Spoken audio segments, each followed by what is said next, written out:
అయితే ఏంటి అంత కష్టపడిపోయి ఎక్సర్సైజ్ చేస్తున్నాను అనుకుంటున్నారా? నేను యాక్చువల్లీ ఈరోజు ఉపవాసం ఉన్నా. నాకు తెలిసి నా ఫ్రెండ్స్ చాలామంది ఉన్నారు. ఇది శివరాత్రి అయితే ఏం కాదు, బట్ ఇయర్లో ఏదో ఒక రీజన్ వల్ల మనము ఎప్పుడు ఉపవాసాలు చేస్తూనే ఉంటాము. అయితే ఉపవాసం ఎందుకు చేస్తున్నారు అనే దానికి ఐ థింక్ 75% పీపుల్కి రీజన్ అయితే ఏమి ఉండదు. అయితే అసలు ఎందుకు ఇది స్టార్ట్ అయింది అని అయితే తెలుసుకుందాం. మనలో చాలా మంది ఏంటంటే, ఏమంటే ఈ రోజు నేను ఉపవాసం ఉన్నానండి, లేకపోతే ఒక పొద్దండి, ఇలా రకరకాలుగా చెప్తుంటారు చాలా మంది. అయితే మనం చూస్తుంటారు, మీరు ఎందుకు చేస్తున్నారా బాబు, ఉపవాసం ఎందుకున్నారు మీరు అంటే, ఏమో తెలియదండి, మా ఇంట్లో వాళ్ళందరూ ఉంటారు కాబట్టి నేను కూడా ఈ రోజు తినండి, వాళ్ళు సోమవారం అండి, వాళ్ళు శనివారం అండి, వాళ్ళు గురువారం అండి అని ఏదో వారం పేరు చెప్పి ఉపవాసం ఉంటారు. అంతవరకు బాగానే ఉంది కదా. అయితే ఇది దేశంలో మొట్టమొదటిసారిగా భారతదేశం మొత్తం కూడా ఉపవాసం ఉండాలని చెప్పి నేర్పించింది ఎవరయ్యా అంటే లాల్ బహదూర్ శాస్త్రి. 1965లో ఆయన ప్రధానమంత్రిగా ఉన్న సమయంలో ఏం జరిగిందంటే, మనకి పాకిస్తాన్తో యుద్ధం జరుగుతూ ఉంది. అప్పుడు ఏమైందంటే, మనకి దేశంలో ఏంటంటే ఒక పంటే ఉండేది. ఈ రోజుల్లో లాగా 3 పంటలు 2 పంటలు ఇలాంటివి లేవు మనకి. అయితే ఈ గ్రాసం సరిపోయేది కాదు మన జనాభాకి, దేశంలో పండే పంటకి. అప్పటికి ఇన్ని డ్యాములు లేవు, ఇంత వ్యవసాయం కూడా లేదు మనకి అప్పుడు. అయితే ఆయన ఏమన్నాడంటే, సరిపోవట్లేదు కాబట్టి ముఖ్యంగా సైన్యానికి పంపించాలి, దేశం చుట్టూరు ఉన్నటువంటి సైన్యాన్ని మొత్తానికి కూడా గ్రాసం రెడీగా ఉంచాలి వాళ్ళకి.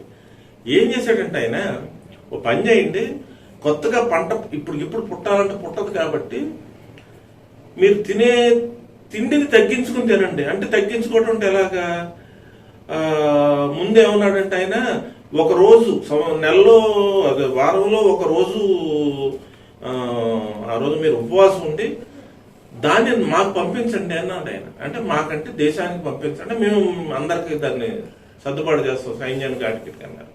ఈ లోపల కొంతమంది పెద్దలు ఏం చెప్పారంటే, వాళ్ళు మనకు పంపించడం దాకా ఎందుకంటే, వాళ్ళు సేవ్ చేసుకుంటే చాలు కదా అని చెప్పి ఏం చేశారంటే, మీరు ఏ రోజైతే వారంలో ఒక రోజు తినకుండా ఉంటారో దాన్ని తీసి పక్కన పెట్టి దాన్ని ఇంకొక రోజు తినండి మీరు. ఆ విధంగా మీరు దేశానికి బరువు తగ్గించిన వాళ్ళు అవుతారని చెప్పేసి ఆయన అలవాటు చేశాడు ఆయన. ఇదే అది ఏమైందంటే, దేశంలో ప్రతి మతం వాడు, ప్రతి కులం వాడు కూడా ఈ ఉపవాసం ఉండటం అన్నది అలవాటు అయింది.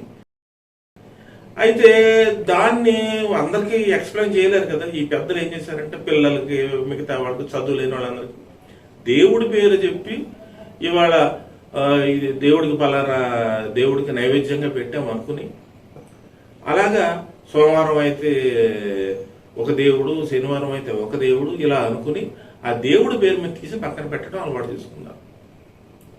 ఇకపోతే మన మతాల్లో కూడా, అన్ని మతాల్లో కూడా ఉపవాసాలు ఉన్నాయి. అంటే ఎలా అంటే నెలల తరబడి, అంటే ఎలా అంటే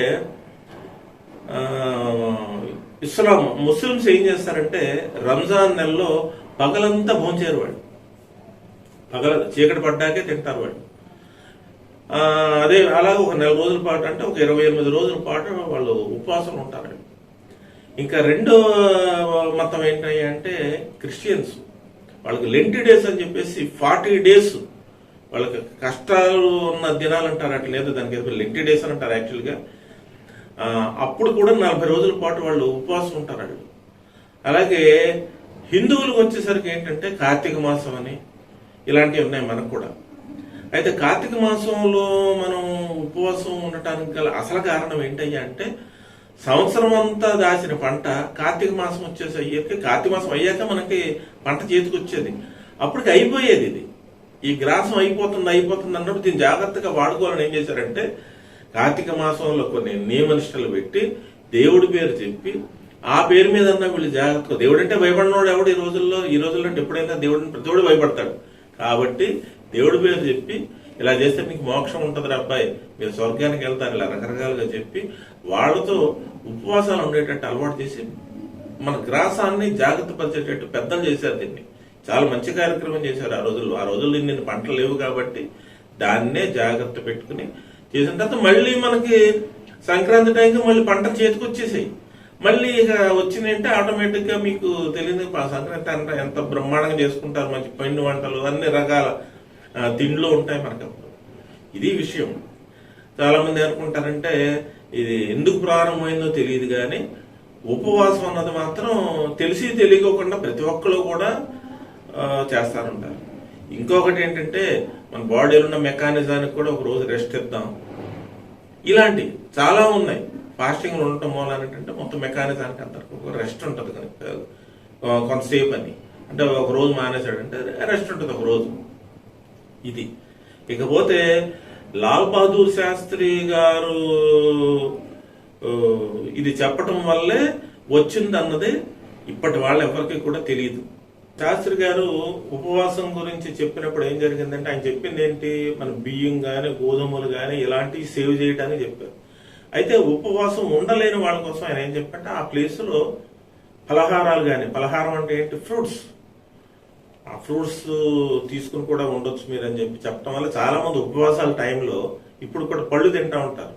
కొంతమంది ఉపాహారాలు అంటే ఉప్మాలు, దోశలు, ఇడ్లీలు ఇలాంటివి తింటూ ఉంటారు. ఎందుకనంటే మెయిన్ ఈ దేశానికి బియ్యం గోధుమలు లాంటివి స్టాక్ ఉంచాలి, అది మెయిన్ ఉద్దేశం. అది సో అదనమాట మ్యాటర్. అర్థమైంది కదా ఎంత బాగా డీటెయిల్గా ఎక్స్ప్లెయిన్ చేశారో. సో ఈ వీడియోని మీ ఫ్రెండ్స్ అందరికీ షేర్ చేసి అందరికి అర్థమయ్యేలా ఎక్స్ప్లెయిన్ చేయండి. And don't forget to subscribe Pleb media. Okay, bye.